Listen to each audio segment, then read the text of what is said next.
So I've now played just over 120 hours of Starfield and the credits have rolled. Now before we get into this video, I just want to make clear this is the first time trying out these type of review videos. I'm not a professional, I'm just here to express my thoughts as a fan of Bethesda and their games. So I thought, why not try and jump out of my comfort zone of streaming and let's make a little video, just give my final thoughts after my 120 hours with the game. So this was Bethesda's first IP in over 25 years, I think it was. It could be 20, I might be wrong, I'm pretty sure it was 25. So I think a lot of us was expecting something completely new from them.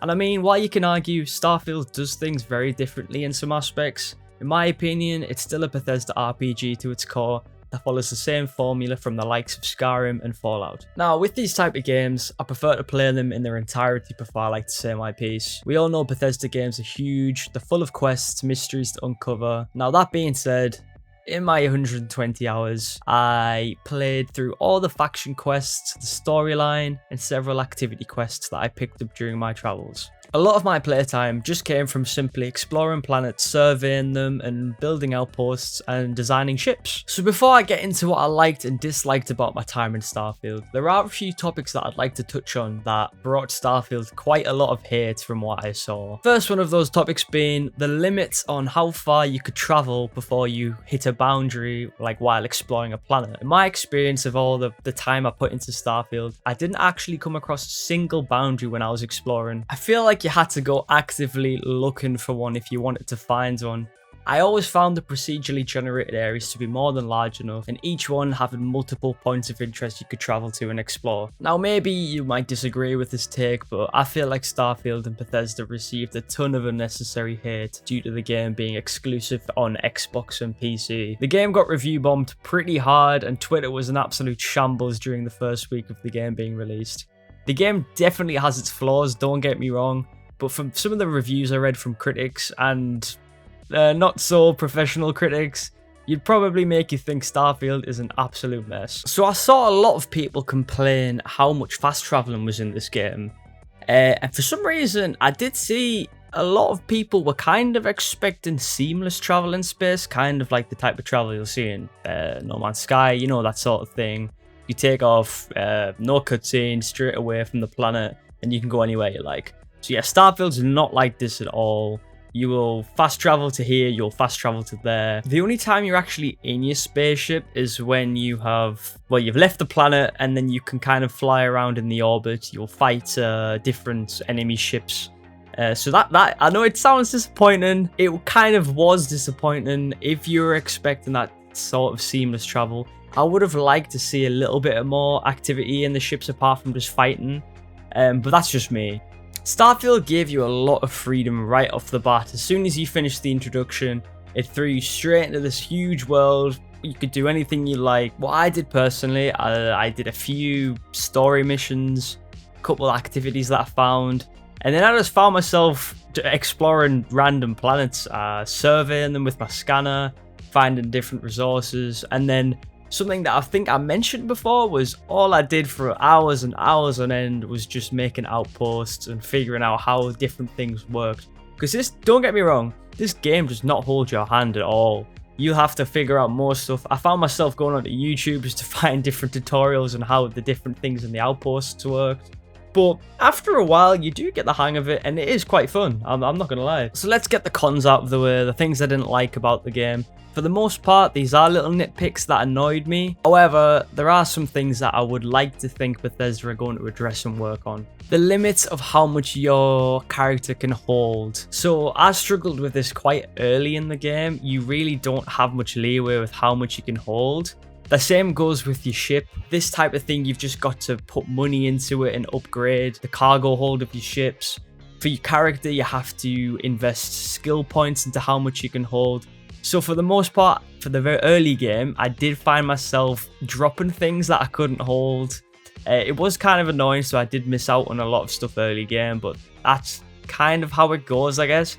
I would love to see Bethesda kind of rework this because it was really annoying to begin with. Another thing would be the combat difficulty. I found the combat to be pretty easy, and I found myself bumping up the difficulty from time to time just to feel challenged. That being said, I didn't put too many perks into combat because of how easy it was, and most of the perks were kind of like, you'd put a skill point in and it would be 10% more damage, and I didn't want to do this solely because of the combat was already easy. I didn't want to be doing more damage than that already was, because the combat would get even more easy. I know that sounds silly, but I hope you know where I'm coming from. So I think from the most part of playing the game, I was sat at the hard and very hard difficulty. I did start off at normal, but after I realized how easy things were, I had to bump it up, basically. And like I mentioned before, this game is very overwhelming to begin with. You get dropped into this vast world, so much to learn, so much to do. It can be pretty confusing on what to do at times. I mean, you can follow the story quests, they're laid out in front of you straight away. But for the other things, you kind of had to go about your own way to find them. You can just find random cities, then you'll get loads of quests, loads of things to do. So it's not too bad, but it is overwhelming to begin with, don't get me wrong. So this next one is a big thing that I saw all over Twitter, social media, and that is the amount of load screens that you'll come across.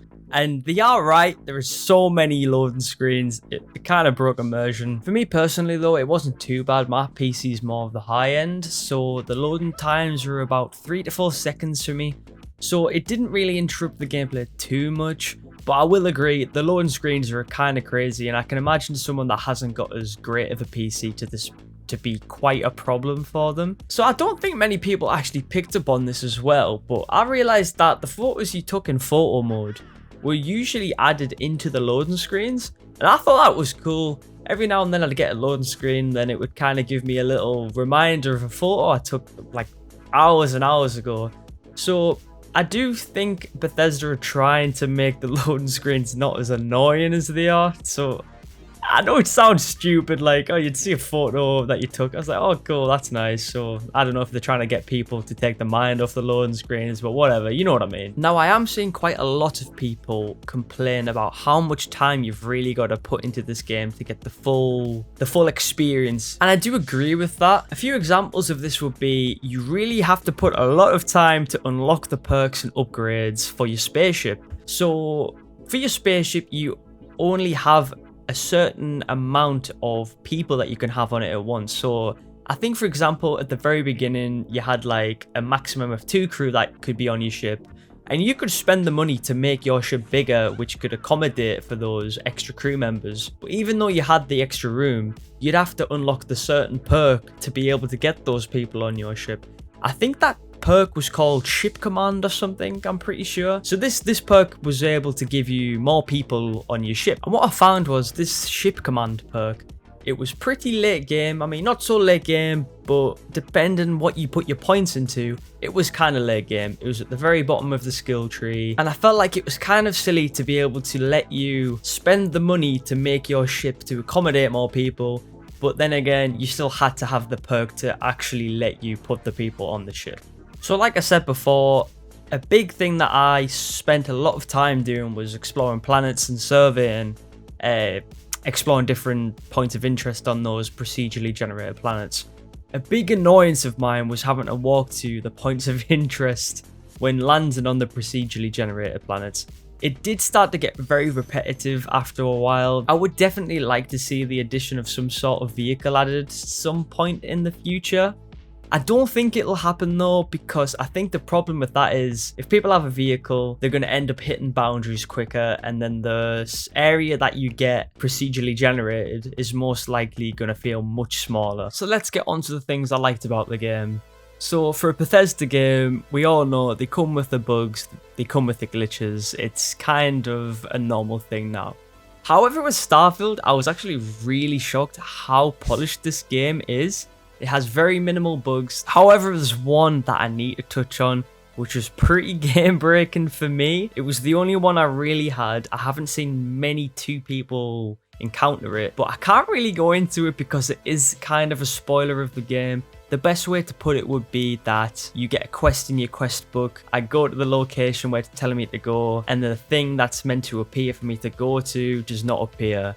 It did that for 2 or 3 of the same type of quests, so it did result me in missing out on a few things, but it wasn't too bad in the end, but hopefully that gets addressed soon. So something that Bethesda did extremely well with Starfield was the detailing on the weapons and items that you'd come across. Every single item you saw and interacted with had an insane amount of detail, and I would genuinely find myself just scrolling through items in my inventory that I just found to inspect them. The same applied for the cockpit inside of your ship. Every little button and every little switch just looked super real. So much detail, and it really added to that immersive experience. So while we're talking about detail and immersion, the exact same can be said for the cities that are in Starfield. So for the most part, the cities in Starfield were absolutely gorgeous. The first time arriving in cities like New Atlantis and Neon City, it was absolutely breathtaking. It kind of gave off the same feeling that I got when I first arrived in Whiterun in Skyrim. Bethesda did a great job at making these places feel very lived in. I had a lot of fun just running around in between quests and finding random characters to speak to, which mostly resulted in finding some pretty unique quests. So like I mentioned before, Starfield's combat was pretty easy. Now that's not to say the combat was bad. The combat in Starfield was a huge upgrade to Fallout 4, and I never really got bored of it. I thought there was a pretty nice variety of weapons to use. For the most part, they were kind of futuristic because obviously the setting of the game, but there was a nice addition of these weapons called Old Earth weapons, which were basically just weapons from our time now. I think I found a few which I actually made into a little collection in my outpost. I just mounted them on the wall. And as we know, Bethesda also gave us spaceship combat, which I enjoyed thoroughly.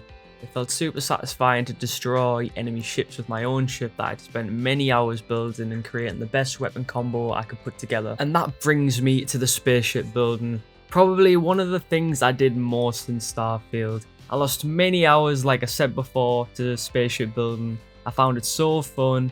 There were so many combinations, different pieces you could put together just to make anything you really wanted to do. It's been really fun seeing on Twitter and Reddit the creations people have came up with, and I imagine it's just going to get even better when mods come out for it.